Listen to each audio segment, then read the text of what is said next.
ઢોલ મશીઓની। તો હે ગાઈસ, કેમ છો બધા? મજામાં? સવારના વહેલા ઉઠીને દૂધ કેલા ખાઈને નીકળી જાય છે શોપ તરફ। પોલીસ વાળાઓથી સેફલી બચીને હું શોપ પર સેફલી પહોંચી જાઉં છું। પછી શોપને એકદમ સાફ અને એકદમ ક્લીન કરી રાખું છું। શોપને ક્લીન કર્યા બાદ હું ભગવાનની પ્રેમથી પૂજા કરી લઉં છું। પછી બપોરે શોપ બંધ કર્યા બાદ હું ને ઉન્નતભાઈ નીકળી જાય છે આશુષના શોરૂમ તરફ, કારણ કે ઉન્નતભાઈને એક નવું લેપટોપ લેવાનું છે, તો એની ઇન્ક્વાયરી અને ઇન્ફોર્મેશન લેવા। સાંજે અમારું ભરત મિલાપ જોવો તમે।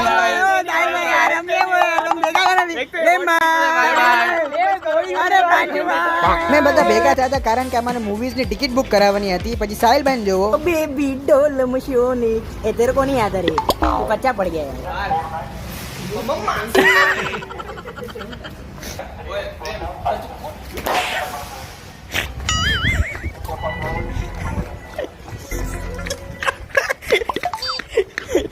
સો ગાઈઝ, આપણે મળશું કાલે, ત્યાં સુધી હર હર મહાદેવ।